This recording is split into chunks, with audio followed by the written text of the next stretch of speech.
Very good evening once again, friends. Thank you for joining us this evening.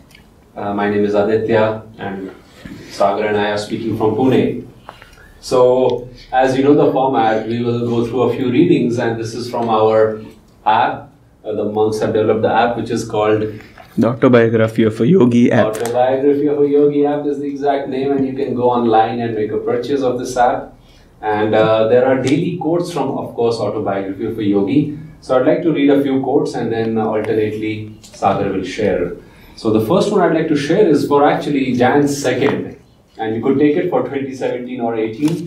But this is Yogananda ji sharing in chapter 1 of Autobiography of a Yogi. Is my speaker good?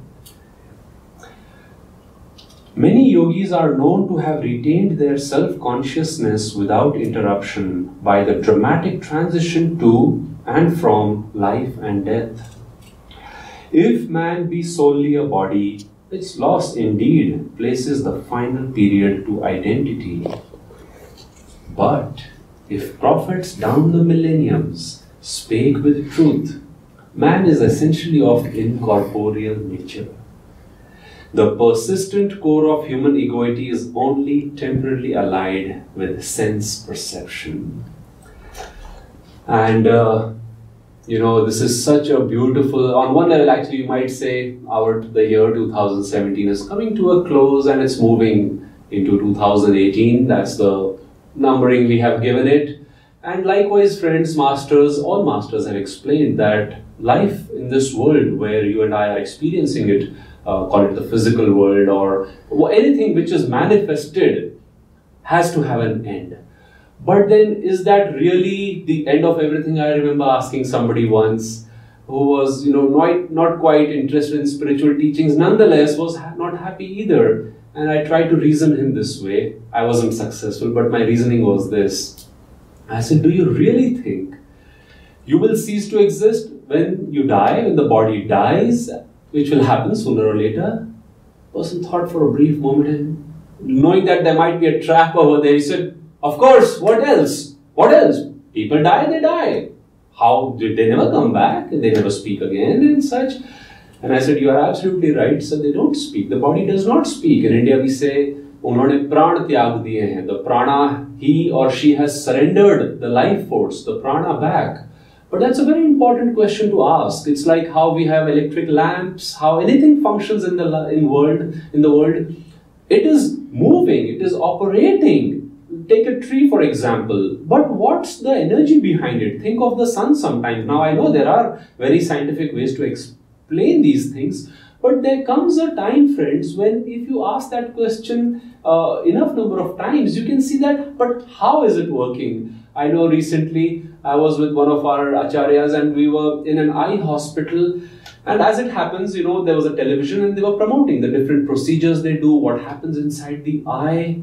And maybe you might be intrigued about this. The upper part of the eye catches the vision from below, and the lower part of the retina actually catches the vision up. So if you have lost, let's say, one part of your retina, you would have to look down to see what's up. And then, of course, if you go into the microscopic, let's say, picture of the anatomy of the retina, it's not a random diagram. There are beautiful specific cells of a certain size, shape. There are nerve endings coming out from there. Each beam, or you might say electron, photon of light strikes each one of them. They carry the messages. It is interpreted. All of this is happening without even our knowing. But as science is showing us these deeper sides, one sometimes should ask that question, what is really happening? Because yes, Master writes, he gives that respect to the person who wants to take his time and wants to believe that, no, this is the end. Well, I'm sure we all have many, many times taken to that. But I remember when I was a young training doctor and the first passing I saw in the emergency department, I was talking to the person and I knew he was extremely critical, and I immediately called the senior and I called the theatre, operation theatre. I said, we are bringing a patient. And they said, yes, we are ready. Just as I got his file, like a minute later, and I started making basic notes, my senior came and he says, there's no need to make the notes. I said, what? I thought maybe we were taking him without the file because he's that serious. He said, oh, he passed away. And I went back to the bed, looked at him, called his relatives, went through the work that you have to do when somebody passes away. And later I was quietly sitting over there, and somebody, my senior, saw me and he said, get a cup of tea and offer it to Dr. Aditya. And I said, no, I'm fine, sir, I'm fine. And then he came up, and maybe this was his way of consoling most people. I didn't need it certainly that way. He said, oh Aditya, when you have seen enough number of deaths, you won't think so much about it. You won't be affected. I said, no, sir, it's not about that. I'm just wondering what really happened, or where did he go? And then, of course, he said, you're thinking too much. Maybe you should go back and rest. But I think, friends, that passing, especially birth too, is a moment. I've seen that enough number of times in hospital setting. Is a moment which is, I think, I've always felt sanctity, sacredness around it, no matter who passes away. That a transition has happened as the yogis, as the prophets, as the great wise men who have experienced it. They explain in scriptures that one has gone into the other side. Now one may say it's such a far away place, we don't know anything about it, but the distance is only in our knowing or consciousness. It's like a little child, he cries when his brother or mother runs into the other room and he can't see them, or the door is closed behind him. No, it's not like, it's like a lift with multiple floors in the building. There are many ways to think of it. But the great ones, like Krishna declares in the Bhagavad Gita, death does not exist. There is no death. What a statement to contemplate, because we will all face physical death soon. But Master here is saying, and then we will come to some other teachings of his, how do we? It's like there's one thing to know.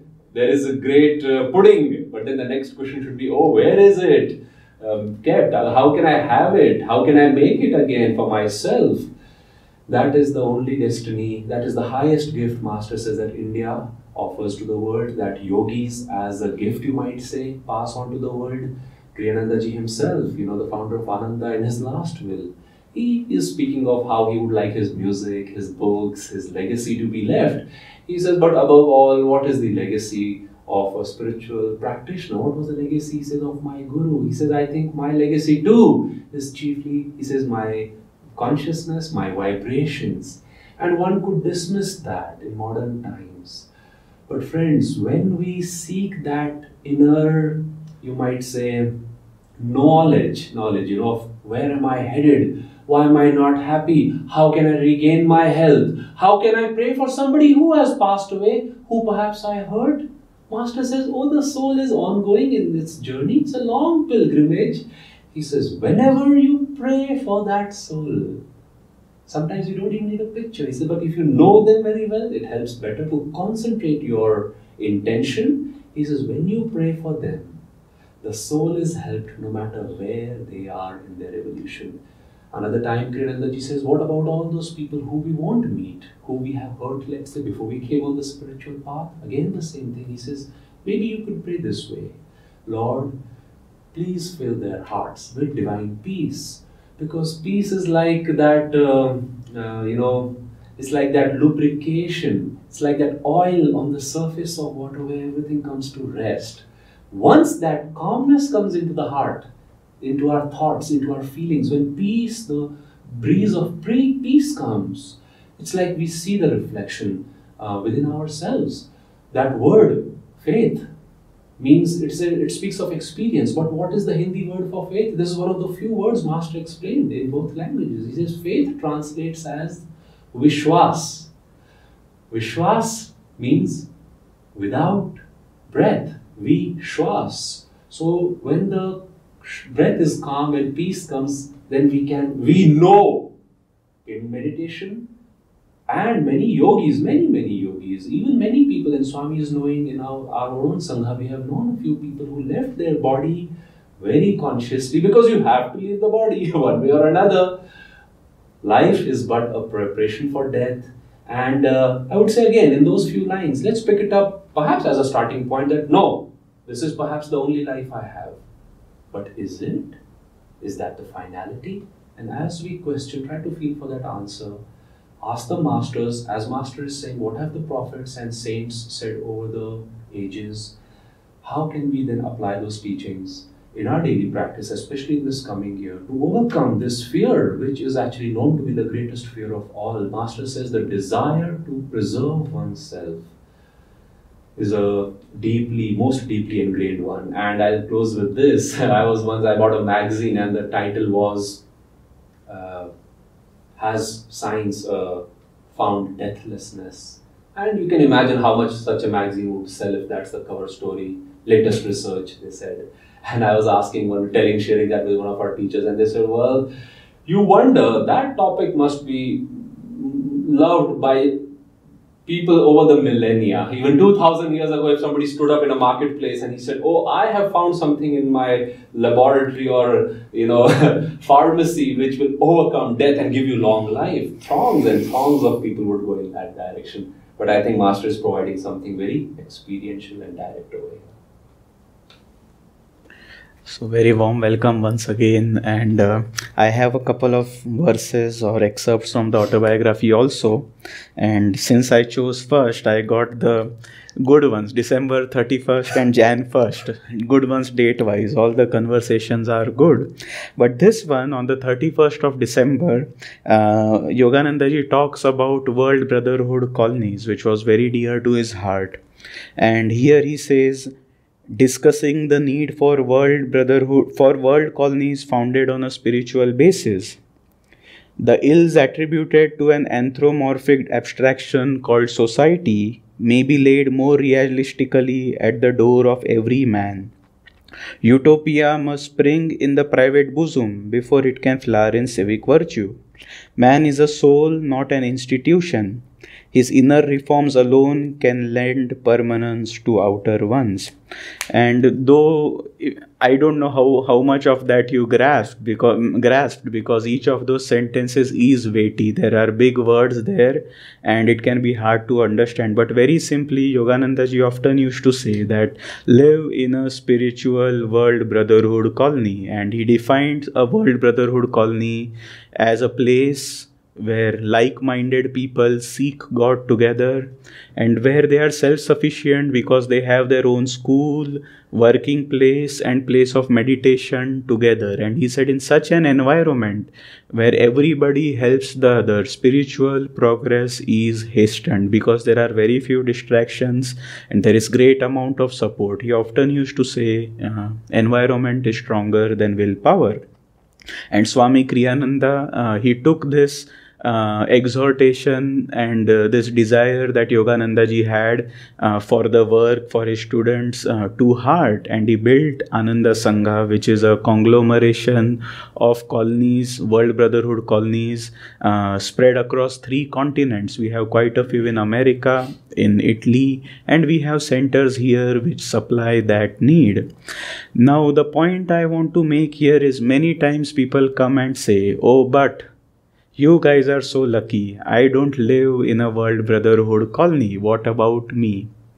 And the point I want to make here, and I don't know how many of our listeners are long-time Ananda people who are living in a community already, that this path of self-realization is what Yoganandaji called an inner-outer path. And Swamiji often used to say, all the outer things are only symbolic of the inner truths.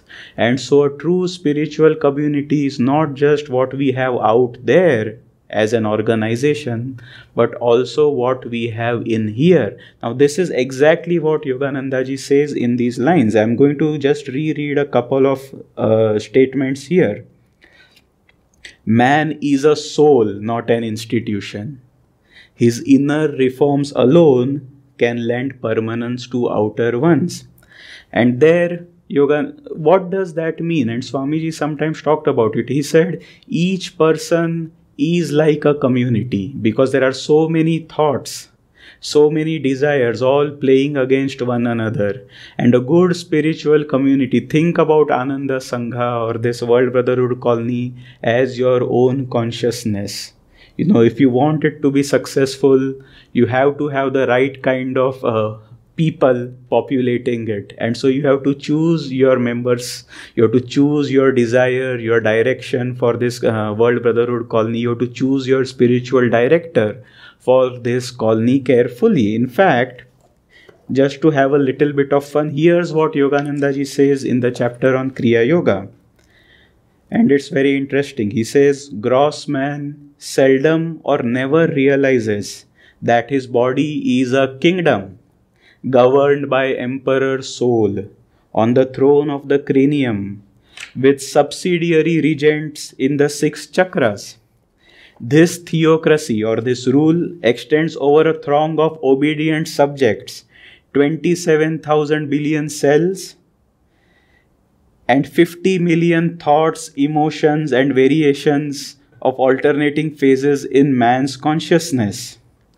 And so, this is the true community we are talking about. And the outer community is there only to help build this inner community. Remember, the goal of any spiritual community is to help us build this inner spiritual community which is ruled by emperor soul, not by the ego.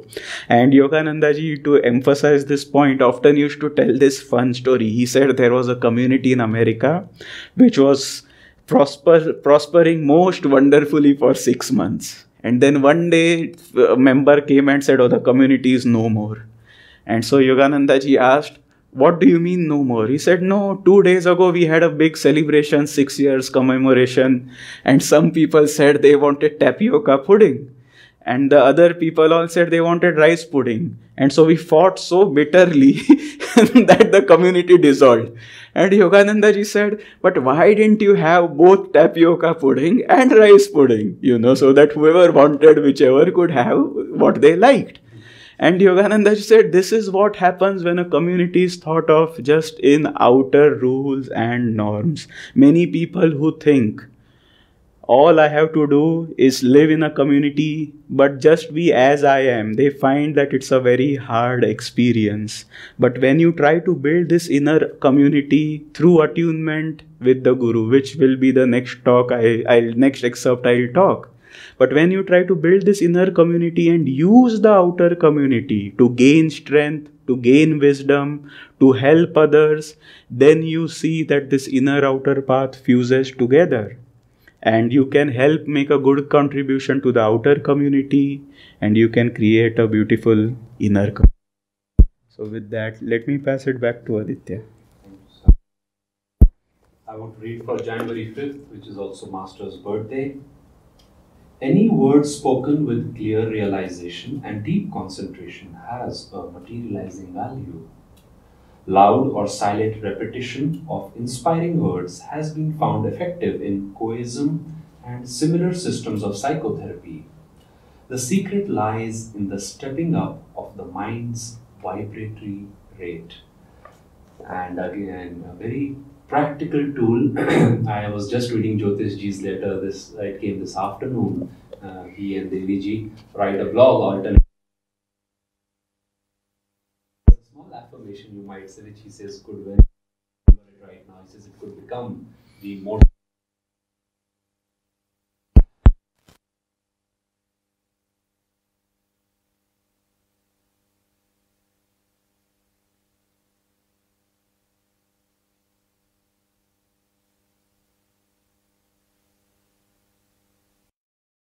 Wake up, some want to be calm, some want to be restless, some want to be generous, some want to keep it for themselves. It's always these conflicting thoughts and energies and feelings.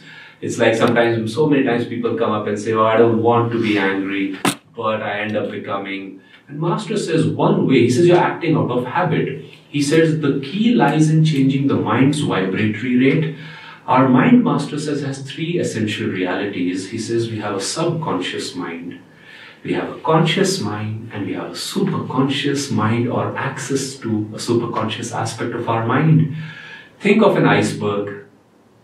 What you're seeing is the conscious mind. What is much, much bigger, sometimes up to 50 to 100 times bigger, is actually the hidden part, the subconscious mind. Think of it. We are aware of our conscious abilities to think, reason, perhaps do math, remember names and such.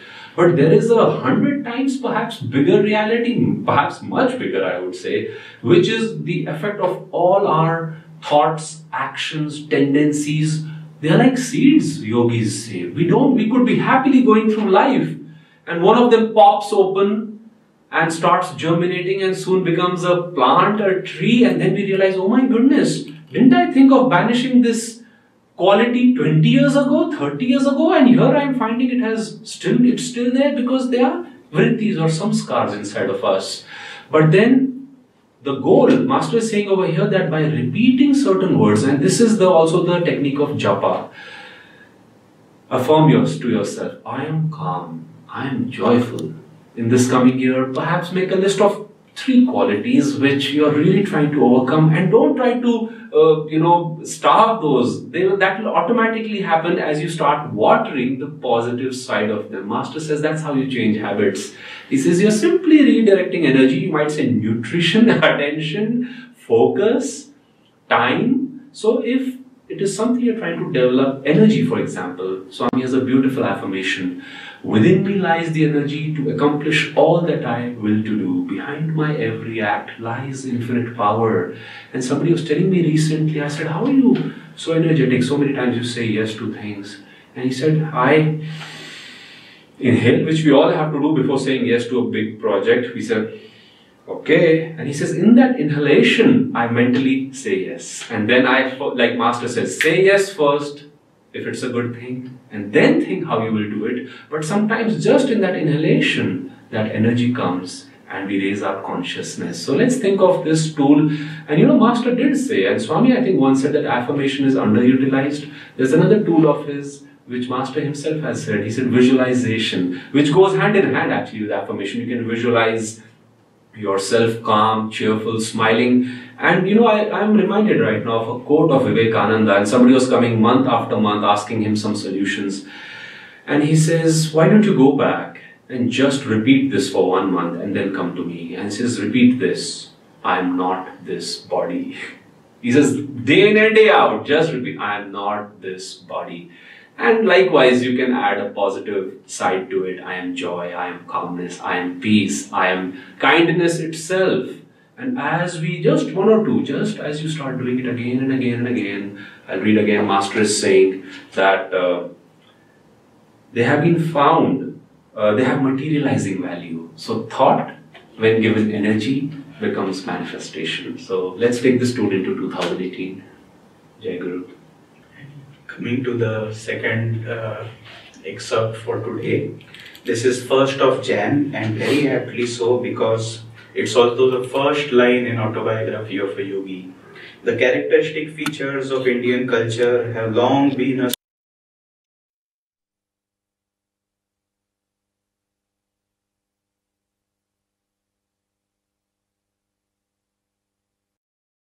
is the start for this great scripture which is Autobiography of a Yogi. And as you will see, if you live in a spiritual community, 90% of the success of a spiritual community lies in choosing the right spiritual director with whom we can attune and make the community a success. And the Guru is that spiritual director. If we want to become successful in creating a beautiful community outside and inside, remember, choose the spiritual director correctly. And this is what this line says, that search for ultimate verities or the final truths is concomitant, or it has to be accompanied by the disciple-guru relationship. As you will work on trying to get all the subjects in line, or to get them to toe the line, you will see taking care of 27 billion cells and 50 million thoughts one by one is a very difficult proposition. And this is exactly what Swamiji used to say. If you want to create a magnet, you cannot take a bar of metal and start flicking every atom in one particular direction. The easiest way to generate a magnet is keep it next to a magnet. And then you will see that it automatically starts imbibing that magnetism. And so it is, if we get the right spiritual director and attune ourselves to his magnetism, then we see that all our thoughts start flowing in that one direction. This is the disciple-guru relationship, where we realize we need a wise person who has already done this and put in the efforts to do our part. Now remember, Swamiji often used to say, this first line is so important. He said, and I'll read it again. The characteristic features of Indian culture have long been a search for ultimate verities and the concomitant disciple-guru relationship. How many times in his last satsangs in India he would tell, because he was in India, he would tell people, don't waste this life. You are very fortunate to be born in this country which has been hallowed by saints, where the concept of self-realization is so well understood. The culture itself supports it. Don't waste time on just a career and marriage and this and that. This is a sacred opportunity. And so to become truly Indian means to adapt the characteristic feature of Indian culture, which is to search for the ultimate verities and come to the realization that we need to understand this disciple-guru relationship. So with that, I'm going to hand it back to Aditya for that last. Thank you, Sagar. Friends, this is for January 8th.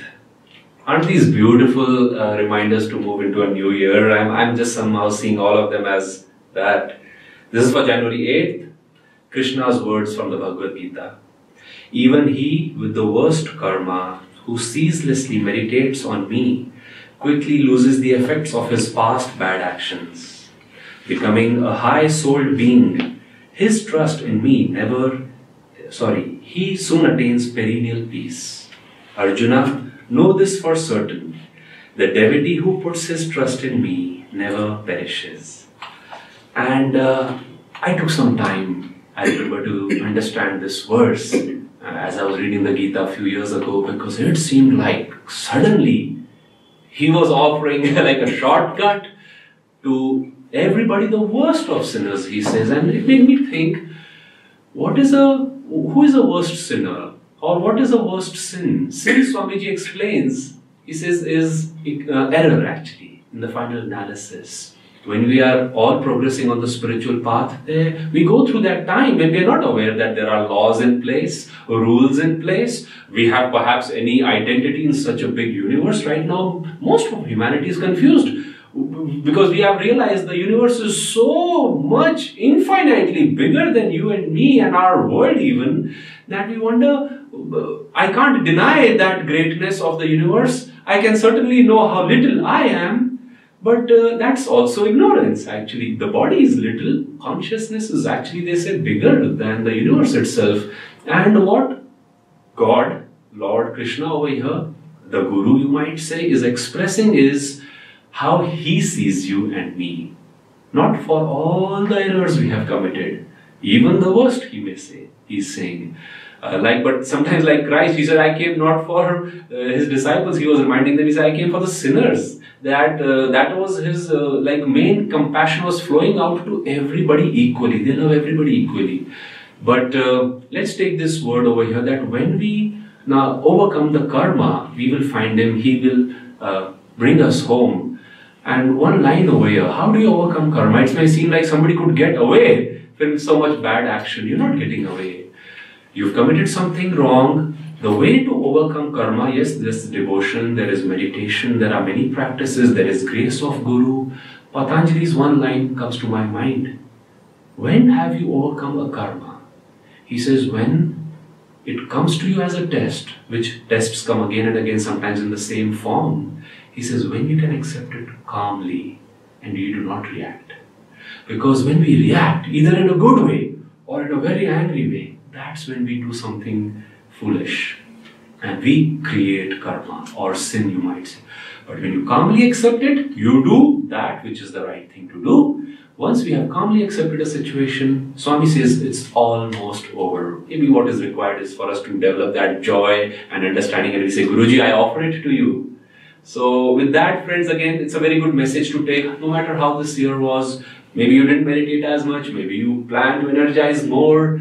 And even if errors, forgetfulness crept upon us, let us move into this new year with the affirmation, not your good, I am your child, Divine Mother, Lord Krishna, if you are placing your gaze on me all the time with such a divine promise, he says he becomes a, what was that word? a high souled being, and I never lose sight of him. Let us move in that direction of feeling his presence and then living in that, sharing that with everyone. Jai Guru.